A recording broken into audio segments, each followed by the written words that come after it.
Tonight's topic, I've had a lot of people reaching out to me recently asking about hiring. It seems like at least 2 or 3 times a week, I'm hearing people ask questions about hiring right now. I figured it was probably worth getting on and at least laying down some kind of a foundation for how to hire for your cleaning business. We have some experience with this. We hired, 10 people in 5 years at our carpet cleaning business, and we've hired for other businesses. Maybe we could share some of our knowledge. Maybe we can open up for questions at the end. And if anyone else here has anything that they've done in terms of hiring that's been successful, would love to hear about that too. But otherwise, I'll share what's worked for us. By no means are we experts. We've hired a handful of people, but we're not like in the hiring business. I'm just going to share with you what's worked for us. You can definitely find people who are experts on this. No one is coming to mind right now that I can think of for carpet cleaning that talks specifically about hiring. But I bet if you go look on YouTube, there's probably other people out there who've specifically covered this topic, and they may have their own tips and tricks for you. I have a couple that we've used when we were hiring carpet cleaning technicians. I'll share all those with you today. And I actually put together some notes here. We'll use this as a framework for what we're talking about tonight. Let me just make that large enough where people can read it. Tonight, we're going to talk specifically about how to hire people at your carpet cleaning business to go out and do the cleaning for you. We might talk a little bit about hiring for back office or for sales or something like that. But most people, the first hire that you're going to make is somebody to actually help you with the cleaning. In some cases, you might be hiring several people to go out and do the cleaning for you and constantly running new jobs so that you always have new people coming in. But if you're just doing this for the very first time, then probably the first hire you're going to make is maybe an assistant technician or somebody who's going to assist you in the van at first. And I think that's a good hire to make. When I was first getting started with our carpet cleaning business, as soon as I was able to bring somebody else in and help me in the van during the day, that helped me as the business owner, as the manager of the business, get a little bit more like business work done. You've heard people talk about working in the business versus working on the business. When you're doing all of the work yourself, going out and cleaning carpets or cleaning houses, you're working in the business all day. It's really hard to find time to actually work on the business unless you don't have that many jobs coming in which case you might have enough free time during the day to work on the business. But once you get busy, what's going to happen is you're going to be busy dealing with clients. You're going to be busy taking phone calls. You're going to be busy dealing maybe with something else, taxes, whatever. That stuff is going to keep you pretty darn busy, and you're going to struggle to think strategically about your business.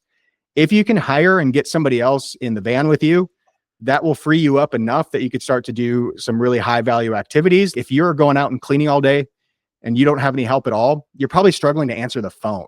That's probably the most common thing that I see is owner operators who don't have any employees yet. They're out cleaning in customers' houses, and when the phone rings, it's awkward to stop and answer a call and book a job. Some people feel awkward about that, and what keeps them from answering the phone in a timely manner and booking jobs. Hiring will help you with that. That problem specifically, though, if you're in that situation, I will tell you, just answer the phone. Tell your customers, if you're in their house, excuse me, ma'am, I have to take this call really quick. They'll understand. They expect you to be busy. Don't let that stop you from answering calls. But you should hire as quickly as you can, because what happened for me is once I was able to hire an assistant in the van, he didn't stay my assistant for very long, only for the first couple of weeks while he was training. After that, I started turning most of the job over to him, where we would roll up to a house, knock on the door. I'd help him get started. And then while he was doing most of the cleaning inside, once he got started, I would go out and answer calls. I would go out and return missed calls. I would go out and do things that would help us stay busy, help our schedule stay booked up. Hire somebody quickly so that you can actually focus on that stuff. The next thing I did was hire another assistant. I promoted the first guy I hired to a lead technician, and I hired an assistant for him. And then I was out of the van. This actually didn't take me very long. I was really lucky. I got out of the van completely in about 6 months after I started my business. And I think that was really key to why we were able to grow it pretty quickly, because I was able to get out and actually work on the business all day long while my employees went out and did the work. I think a lot of people understand why hiring is important. Once it comes time to actually hire somebody, that's where things get murky, especially if you've never done it before. I laid out a framework for how you could do that in a simple way, what's worked for us. And you might have other tactics. You might just meet people or know people that you want to hire, or maybe you can just apply whatever's useful here, just apply that to your situation.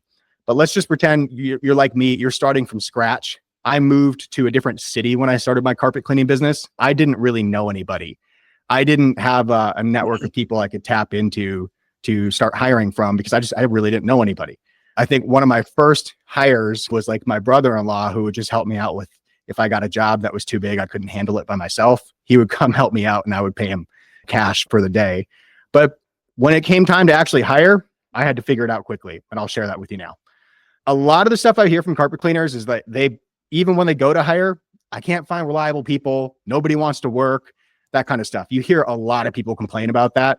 I'm going to try to help you just eliminate all that crap because I don't think a lot of it's true. I think a lot of people just don't understand the hiring process and they make it hard on themselves. And then they end up hiring the wrong people, which makes them feel like, man, there's nobody out there that's worth hiring. I should just do everything myself. Don't get stuck like that. Just keep on hiring. Part of the hiring process, just so you know, is making mistakes. You're going to hire people that don't work out. Even if you hire people that are great, they might up and quit on you one day and you have to do it all over again. This is a continual process. You're going to always be doing this in your business once you start. That's the whole idea here. If you're concerned that if you hire employees, you're going to send them out and they're not going to do as good of a job as you did, that they're not going to take care of your customers the same way, that they might even cost you business. That one I hear a lot. Learning how to trust people, learning how to trust that they'll take care of your customers, that comes with time. It comes with experience. Mm-hmm. If you hire good people, have good systems in place so that they can actually be successful at doing the cleaning and carrying out your customer service and all that stuff.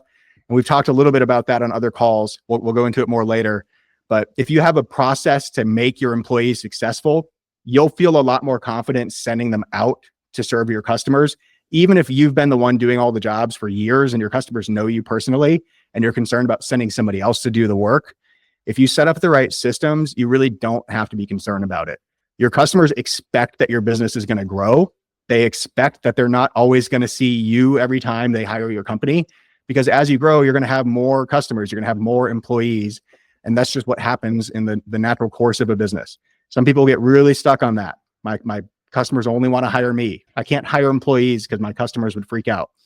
99% of the time, that's not true. You'll have to get past that and start trying to hire and start trying to get some good experiences under your feet. And then I think you'll feel a lot better about it. Let's talk about who to hire, because this is probably the first mistake that I see cleaners make. When they go to hire somebody for their cleaning business, the first thing they think is, I have to find somebody who's experienced at cleaning. Maybe if you're doing carpet cleaning, you want somebody who's done carpet cleaning before. If you're cleaning houses, maybe you want someone who's worked for a house cleaning company before. That was probably the first thing I figured out when we started hiring. I really didn't want to hire people who had experience before. It actually made it worse for me if I hired somebody that had previous experience. I learned pretty quickly that hiring for experience was a mistake. You might have a different experience, but when I've hired people who have cleaned carpets in the past, usually what's happened is they have all kinds of habits that they've already developed. They already know how to do the job. And I'll put that in air quotes. They already know how to do the job because they've either owned a cleaning company themselves, or they've done work for their buddy's cleaning company, or they worked at Stanley Steamer. And maybe they have their way of doing things that they've learned in the past. And maybe that's not how you do things at your company. It's actually really hard to try to break people of those habits and teach them a new system.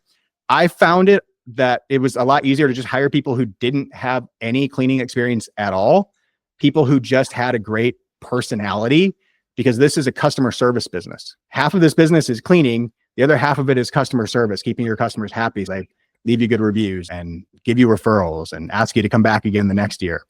Personality is a big piece of this. I firmly believe that you could teach anybody to be a good cleaner if you have a good system to teach people how to do it. We talked about that on a previous coaching call. I talked a lot about the system that I used with checklists, the on-the-job checklist, and how I used that to train our employees. I'm not going to go into depth on that on this call because we've already talked about it before. You could go look at the recording, which is on Facebook. It's on YouTube. It's in the client portal. But we used the checklist to train our people. And it made it so that I could hire just about anybody who had good customer service skills and a good personality, give them this checklist and send them out to do jobs for the week. And the checklist would make them successful at the cleaning, along with riding with one of our more experienced technicians to help out and to lead the job. But then their personality was the other piece. If they naturally had a good personality and they were a good fit for us in that way, then I didn't have to worry about it. If I hired people that didn't have a good personality, just to be real with you, if they were flat and they weren't real talkative and they looked at the ground when they talked to you, or they were always staring at their phone or that kind of thing, if they didn't hustle, my kid's playing baseball right now. And one of the things we're working on is when the coach says, go to first base or whatever, hustle. Don't just walk over there as slowly as you can. You got to hustle a little bit. Some people just have that kind of personality when they're at work. They're talking to people. They're making conversation. You ask them to go get something. They got a light jog in their step, like they're hustling. You want to hire people like that. Look for that. And then you can teach them how to do the actual cleaning. Personality makes up, I think, a much bigger portion of it. Hire people that have a good personality from the start. If you find people that you don't want to work with, people that you think from the interview process that they wouldn't be a good fit for your company, trust your gut. If you don't like talking to this person, your customers probably won't either. If you don't like hanging out with them, you're not going to want to be in the van with them all day. Hire people who have a good personality fit. You can teach them everything else. Don't worry about their experience. Things you're going to want to look for, by the way: attitude, communication, reliability. Communication's big. We already talked about the fact that this is a customer service role. Reliability is also huge. You need your customers. You have a schedule. The way we did our schedule, by the way, we were like on time to every job. We had a 9 o'clock job. Usually we had an 11, a 1, and a 3. If you can believe that, we would do 4 back-to-back jobs pretty much every day, sometimes 5, and they'd be spaced out 2 hours apiece. We would do every job in about 90 minutes with travel time, sometimes a little more, sometimes we'd adjust the schedule. But because of that schedule and our customers expected us to show up on time, I needed employees that were reliable, that understood that they could look at their watch or the clock on their phone and then gauge for themselves, oh boy, I'm going to be late to this next job. I should hurry up and finish this one and get over there. Or I should pick up the phone and call that next customer. They know that I'm going to be a few minutes late. There's people who are good communicators. There's people who are reliable. There's people who care about being on time for stuff. That's really the kind of stuff you want to look for.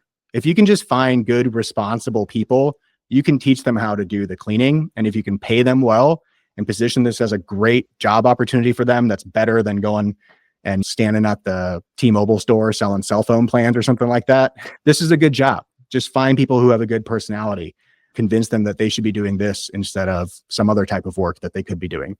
By the way, a lot of times these people, the best employees that we found, they're working in like sales positions or they're bartenders even.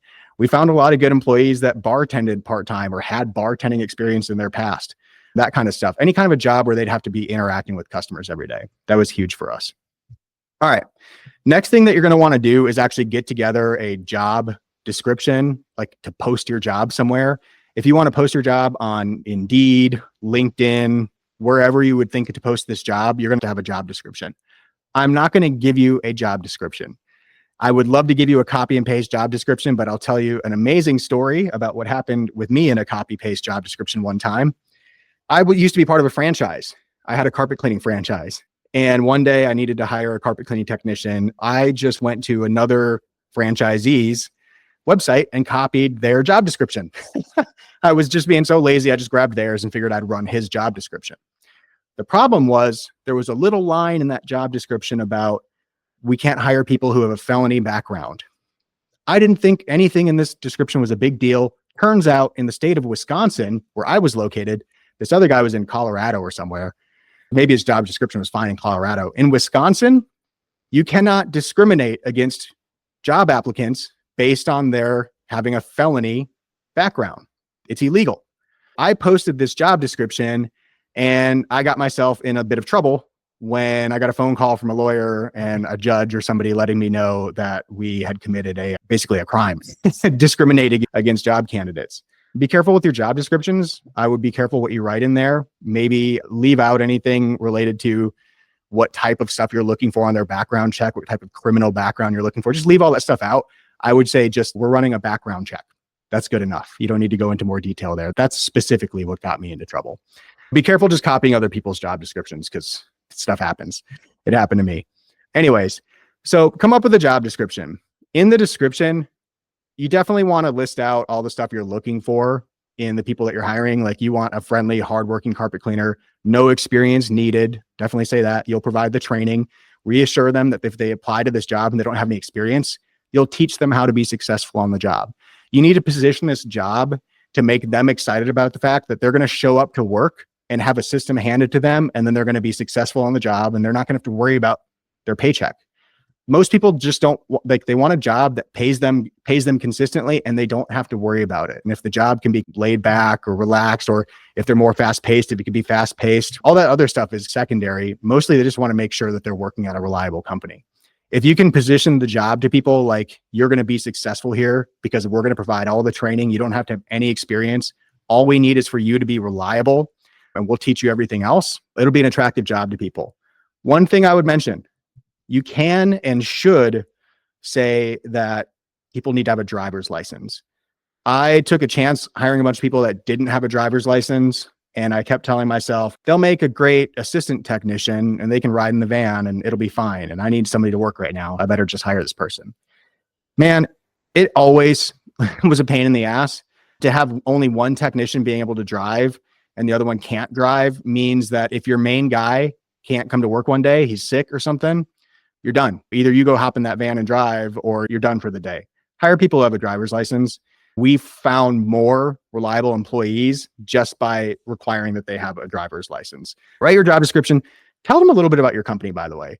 Maybe show a little of your company's personality in the job description. Make it so it doesn't seem like a boring place to work. Even if it's just you and you're hiring your first technician, make it seem like it's going to be a fun place to work. Tell them a little bit about you. Post the job on Indeed. There's other places you can post it. I didn't have luck with Craigslist, Facebook, any of those places. I always got really just crappy candidates, to be honest with you. Indeed always worked out really well for us. The Indeed job posting system has changed since we used to be running these jobs. We always paid to promote the job, but the way that you promote and pay for jobs on Indeed is different now. But just be aware of that. If you're going to post a job on Indeed, pay to promote it. If you don't pay, you're probably not going to get many applicants. We used to spend, I think, $200 for every job that we ran. And that would bring us about 80 to 120 applicants on average. And that was pretty good. We would get a bunch of applicants. Some of them, you would look at the resume and you'd look at what they submit, and you would just know right away that this is not going to be a fit. It's not going to be 80 to 100 great applicants that you're really excited about. There might only be a couple in there that you're really excited about.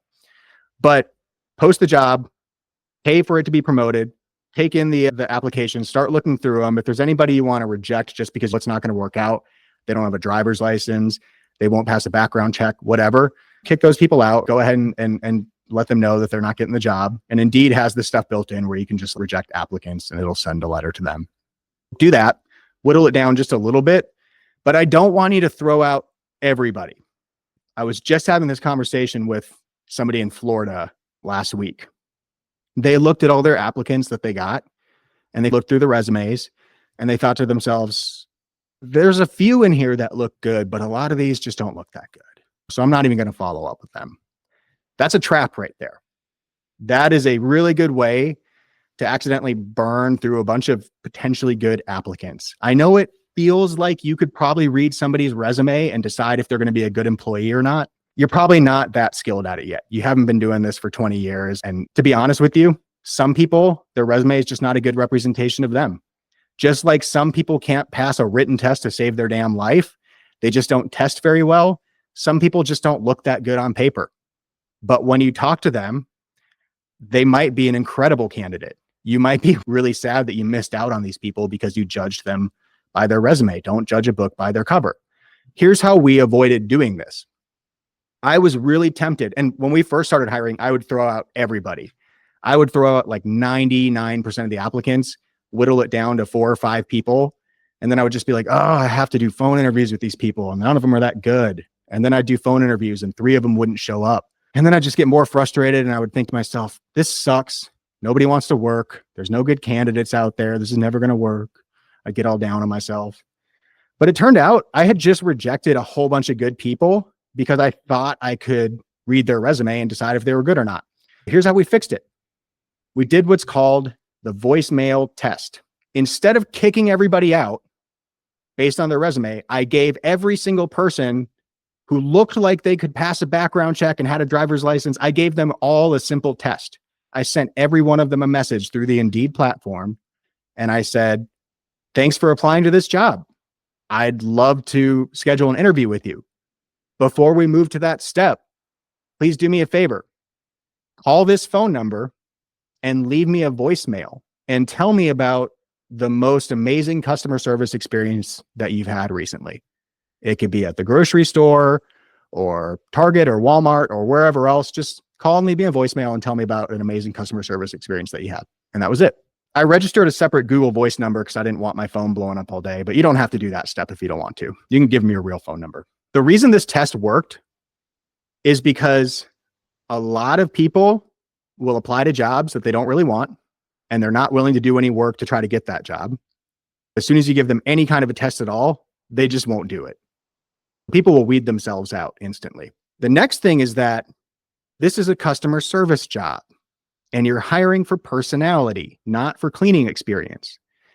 A good test of whether somebody has great customer service skills and an outgoing personality is to try to ask somebody in this day and age to pick up the phone and call a phone number, call a stranger and leave them a voicemail and say something silly in the voicemail. That's pretty intimidating for a lot, especially if you're like a young person who only texts and you never talk on the phone. Man, I don't know. I'd be nervous.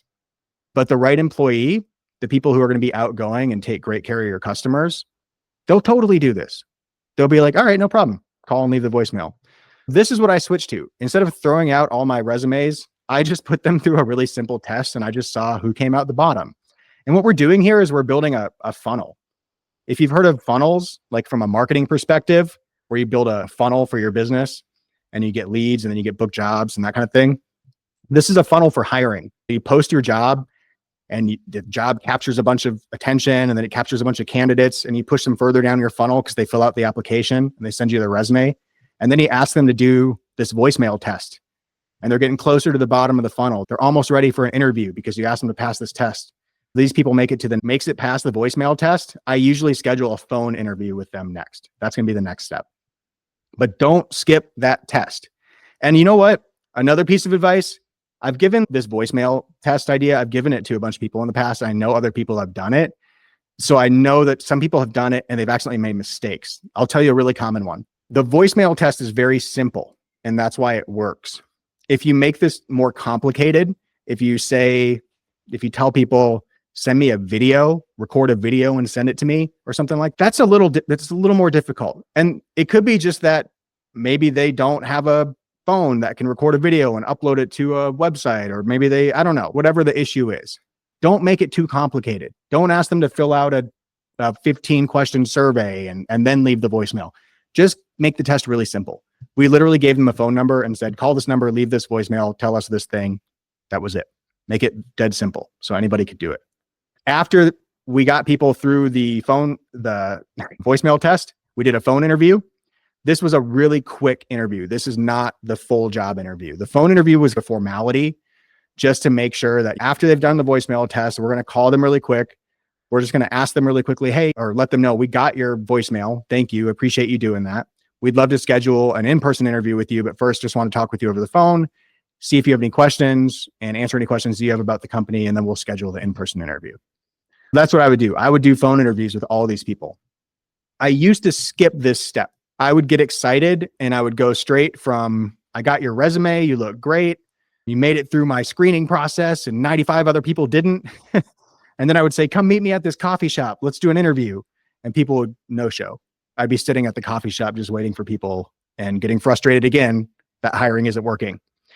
The phone interview is important because you're gauging whether people are actually interested in this job, if they'll actually be able to be a good fit for this job, and you're doing it without having to leave your house and waste time, your time or their time. Do a phone interview first. Just use it as a quick 5 to 10 minute conversation to make sure they seem like they've got a good personality, that they're actually interested in the job. They have a driver's license. They know there's a background check.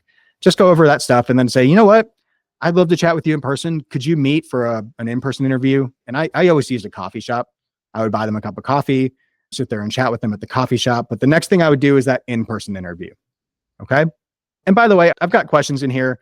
You can come up with your own interview questions. To be honest with you, for this type of a business, the main thing you're looking for is, are they reliable? Do they have a good personality? Do they have a driver's license? Can they work the hours that you're asking them to?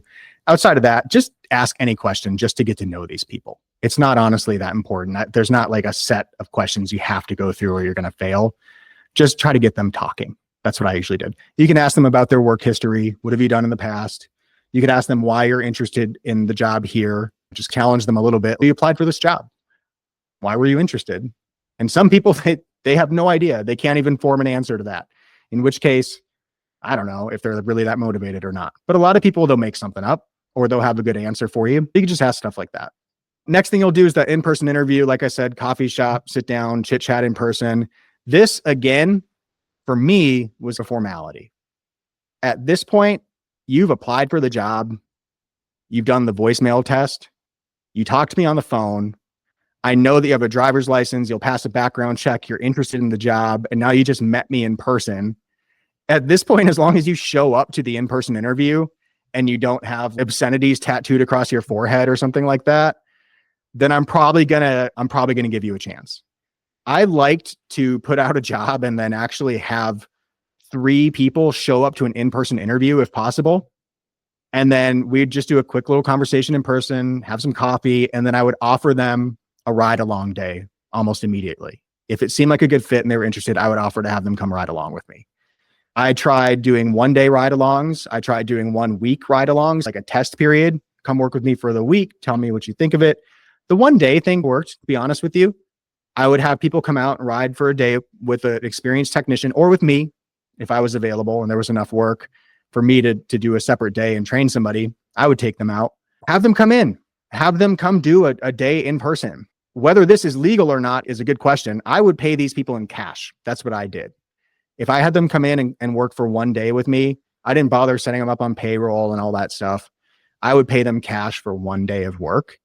And I would just have them show up at a certain time, wearing a certain uniform, khaki shorts, khaki pants, blue shorts, whatever your uniform is, blue polo. If you have a uniform, give them one to wear that day, and then have them ride along with you. Show them the van. Show them the chemicals and the equipment. Tell them you're going to go out and clean for a couple customers that day, and you'll have them help out. They don't have to know anything. You'll teach them everything they need to know. And then take them out. Take them on a few jobs and see how they do. I did this a bunch over the years. I have some kind of funny stories about it, to be honest with you, because I did a lot of these and not everybody works out. Just prepare yourself for that. I had people that would come out and do a ride along with me. And at lunch, the first day, we'd finish the second job and they go, "Hey, Ruben, we're going to grab lunch." And I'd be like, we could stop and grab something really quick on the way to this next job. And they would go, "Yeah, no, I was hoping we could stop at the office and maybe you could just drop me off.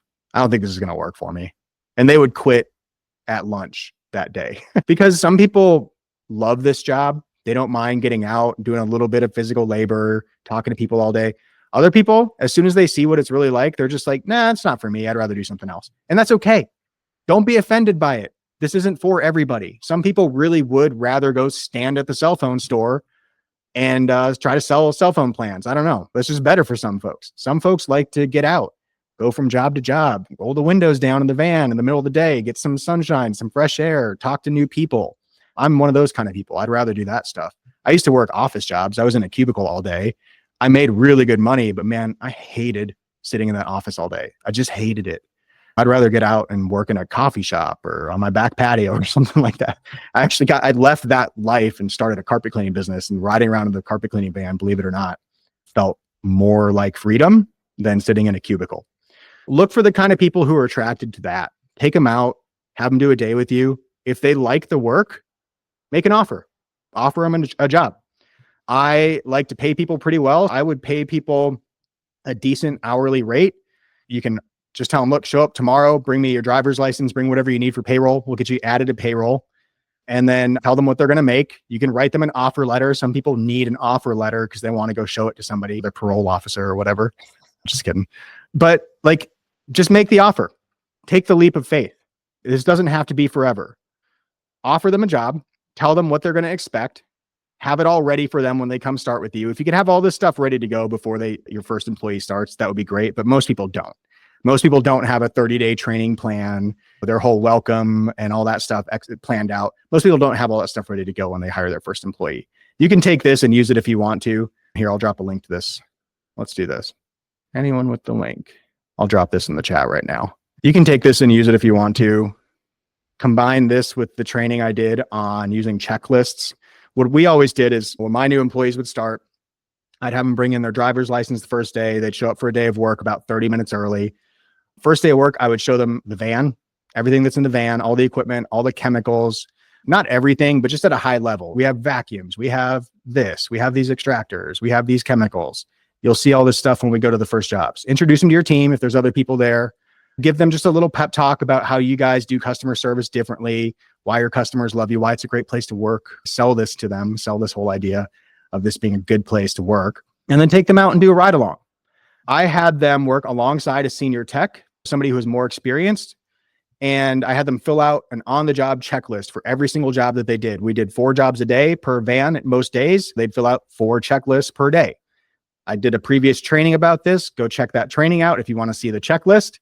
I'll explain exactly why the checklist system works, why I think you should use it in your business, but develop your own training system if you want. Just give them some sort of a system that will make them successful in this business. You can try to just wing it and try to just teach people job to job, but at the very least, be able to break down your cleaning process into a 5-step process or a 6-step or a 7-step process or whatever it is, just so that your employees can learn. This is repetition.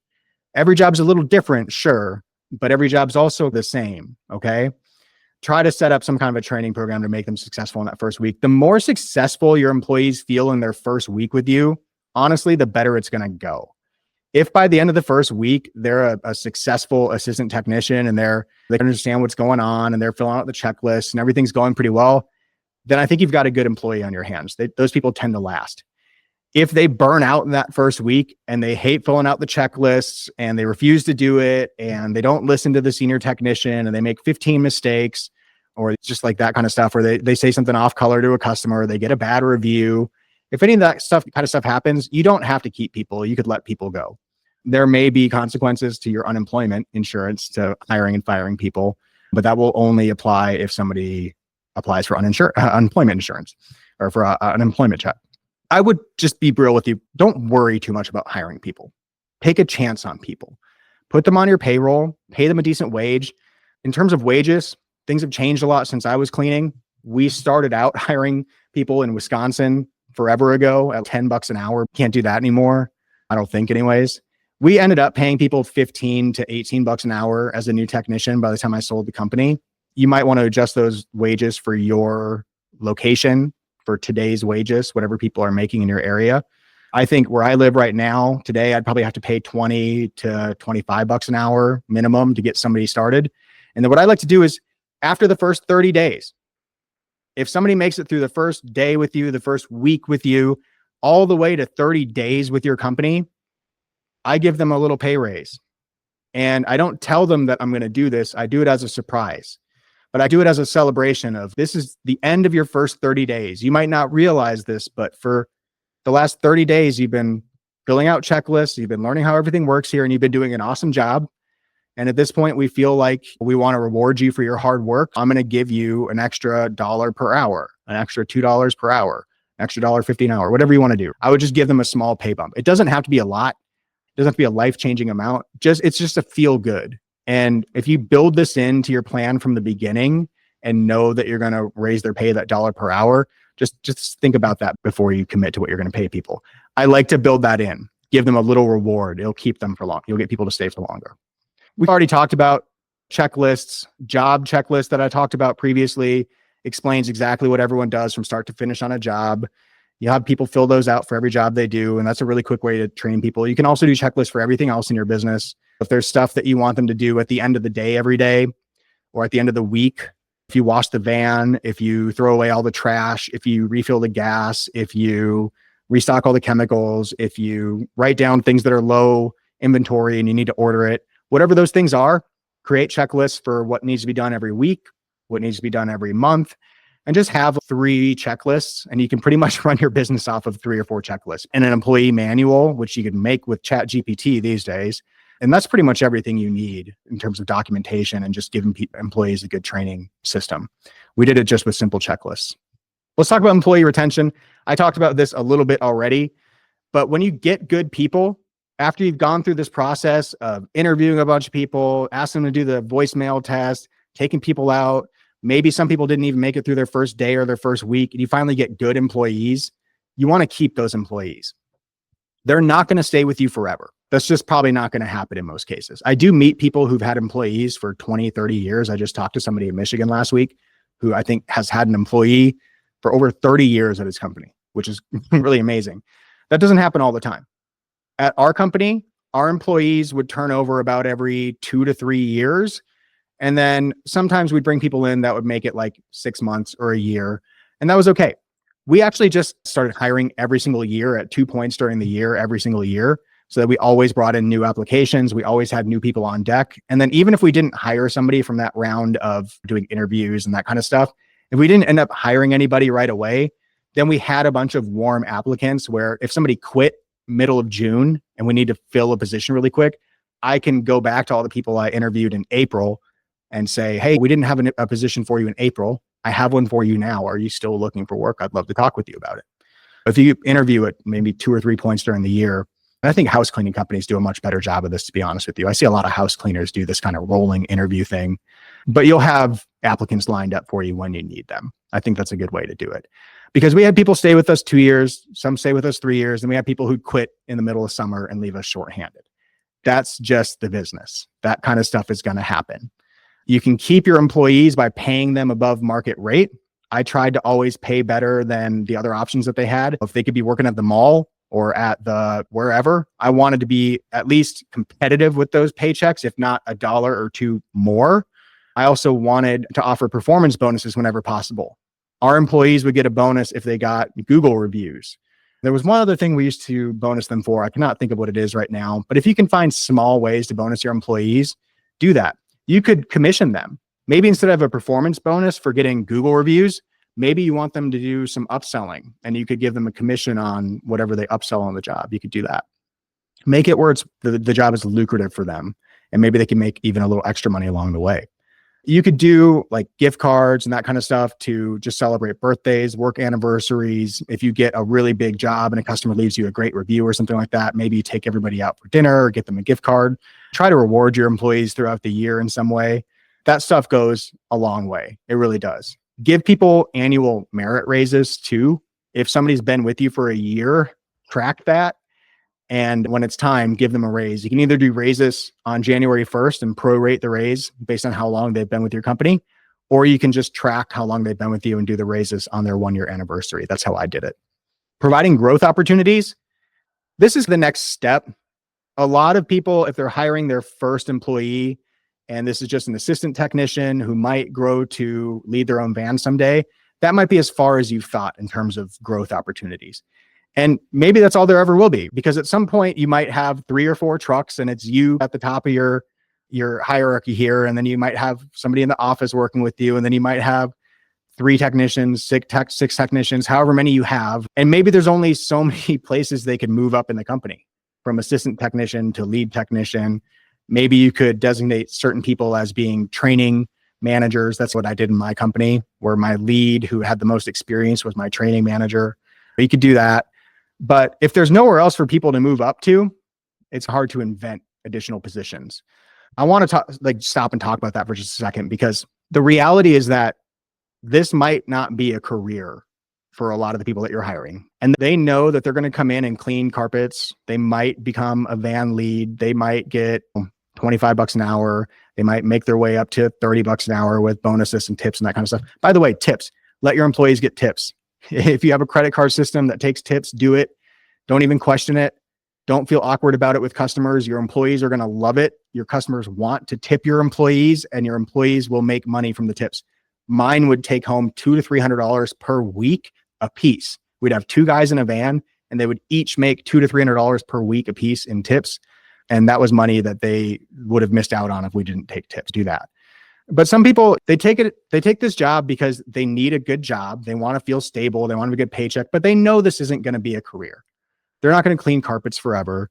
They're probably not going to go off and start their own carpet cleaning business. A lot of people never do. So they're not going to stay with you forever. And that's okay, because maybe there's nowhere for them to move up to anyways, other than office manager or your job. Or maybe if you're really crafty and you want to do this, you could help set up your best employees in new areas, and you could expand geographically that way and make them into operations managers or or territory managers, that kind of thing. But you could take this to the next level if you want to, but you don't have to, right? You don't have to. If there's ultimately nowhere for your employees to move up to aside from lead technician, that's fine. You don't have to feel bad about that. That's fine. People will come work for you. They'll make good money. They'll get tips. They'll be happy. And eventually they'll probably leave. Mine would stay with me for 2 to 3 years. I was pretty happy with that. And then they would move on to other things. One guy went on to a plumbing apprenticeship, which I know was a big deal for him. And he was pretty happy about it. He probably makes 200 grand a year now as a plumber. That's awesome. I had other employees that would graduate college and then they would go and get a corporate job and that kind of thing. That's fine. This is a stop along the way in their career journey. Make it a good one for them. Try to make your jobs into more than just a job, Try to turn it into a real team with a mission and a training system that will make people successful so they can get out there and feel good about what they're doing, make good tips, make a good paycheck, and they don't mind coming into work every day. If you can do that and provide good leadership and just provide a good opportunity for people for a year or 2 or 3 years, that's good enough, man. You're making your contribution to the world, honestly. And I look back now, I feel pretty damn good about a bunch of the people that I hired. Some of them didn't work out. I would hire people that I saw something about them that reminded me of myself, and I would hire people and give them a chance. And it didn't always work out, but I do feel good about what I did overall because those guys made good money. They had a good experience with me. And some of them still talk to me today. I still have people that worked for me back then at my carpet cleaning company reach out to me now, which feels really good. Go out there and do that for some other people. Go out there and hire. You don't have to be an owner operator forever. You can if you want to. But if you've ever thought about hiring, don't be afraid, man. Just do it. Okay. I have gone on for a long time. I know there's people on this call who have hired already and have plenty of experience. And if you guys want to share any of that, I would encourage you to, but I hope this was helpful for you guys. This is what I've learned about hiring. And I'll share this document with you. Hopefully this was helpful. If you have questions, feel free to shoot those questions out to me right now. We can unmute. You can drop them in the chat. If you have just experiences that you want to share, what's worked for you, what hasn't worked for you, that's fine too. But let's take a few minutes here. What do you guys got for me? Any questions about what we covered tonight? I got here a little late. Can you guys hear me? Yeah. What's up, Giovanni? How you doing? How's everybody doing? Good, man. I love that background with the Limitless decal up there. Yes, sir. Thank you. Yeah, I just hired. He is on his own already. I just ride with him like difficult jobs or just difficult customers, or just whenever he's a little nervous, I'll ride with him. Yeah. Other than that, he's alone. So I'm new to payroll. It's crazy to me how expensive it is. What are you using for payroll? House Call Pro. Yeah. And then, so just running payroll every week or every 2 weeks, that big lump sum coming out is crazy. Yeah. It's just new to me. Yeah. Yeah. I don't think there's really any tips for that, right? It is what it is. That's part of the game. Yeah. Once you start paying people, you will see that payroll is expensive. There's more to it than just the wages. And we didn't really talk about this too much, but if you're hiring people as W-2 employees, which is what you probably should be doing at your carpet cleaning business, at your house cleaning business, I've seen people do it with contractors. Just be careful designating people as a contractor if they're actually acting as an employee with your company, because you can get in trouble for this. And I know people who have. So if you're hiring W-2 employees, putting them on payroll means that you're probably going to have to get workman's comp. Hot tip for workman's comp: if you go to your local agent, they're probably going to quote you an insanely high rate and take a big payment up front. And then they'll probably audit you every year. And every year when you get that audit, you might owe a big lump sum and it can be messy. I have nothing against local agents. I had a much better experience going through Gusto, which was the payroll solution I was using, gusto.com. I don't know if House Call Pro offers this, but Gusto does. Gusto is a great payroll provider. They're really cheap. It was like $50-$60 a month to run my payroll through them. But more importantly, they offered pay-as-you-go workman's comp. When I set up my Gusto payroll account and hired people, I could do pay-as-you-go workman comp, which meant I didn't have to take a big lump sum payment to get my workman's comp plan set up. And the payment that I was making towards workman comp changed. It varied based on how much payroll I was running every 2 weeks. I wouldn't get a big audit at the end of the year. I wouldn't have to pay anything extra in. The payroll would just scale up or scale down based on what I was paying my employees. And for a seasonal business, where in the summer they were working 50 hours a week and in the winter they were working 30. That was helpful for me. Just something to consider. But yeah, payroll I taxes. concur. Pay as you go, workman's comp, definitely the way to go. Yeah, Chris, you've experienced that too. Yeah. Yeah, that was a game changer for me. Was Yeah, that something that you had to talk to them about? we use ADP too, and they do weekly. You can pay weekly instead of a lump sum, and I Yep. think that felt a little better. I Yeah. think you might pay actually a little bit more, but a little bit at a time felt a little bit better than one lump sum. And the audits suck. Yeah, the audits really suck. That was It depends on what provider you go with. You can set up weekly or monthly, bi-weekly, I think, whatever. We used Patriot software, and I think they were really good too, and they offer a pay as you go workman's comp. Yeah. There's a bunch of these payroll providers out there. I know House Call's doing it now. Yobani, you might want to check with them to see if they offer workman's comp. I don't know if they do or not. I got to tell you though, I used House Call Pro's payroll for a while, and compared to Patriot and these other ones, they lack a lot.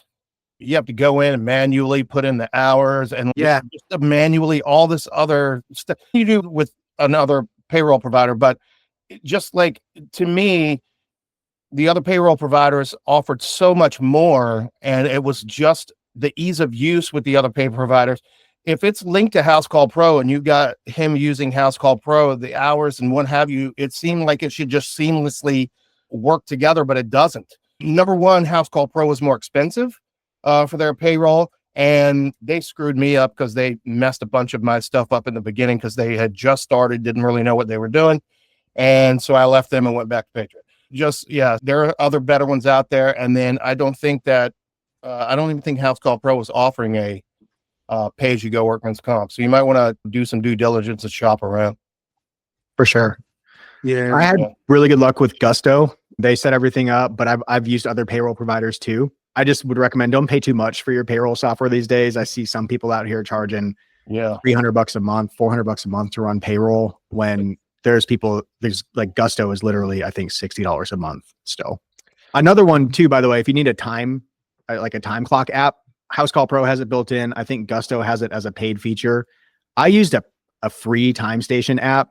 It was mytimestation.com. I just added it to the end of this document here, mytimestation.com. The reason I liked that, there's a web interface. You can go to the website and you can add employees, you can check hours and pull reports and stuff. But more importantly, they have an app. You can put the app on you can have your employees put it on their phone. What I did is I had an iPad that my employees clocked in on and clocked out from every morning. And the app was on the iPad. The iPad stayed in the van. It had a SIM card in it, but had service, and they could use it for House Call Pro, directions, messaging with customers, taking pictures on the job, taking payments, and also clocking in and clocking out every day. I used the My Time Station app. That was helpful for me. Yeah, we use my time station as well. The only thing is you have to get the report and then put it into your payroll server. The ADP, the app that we use, the ADP, you could clock in and out. So then at the end of the week, you just verify their hours and you could submit the payroll.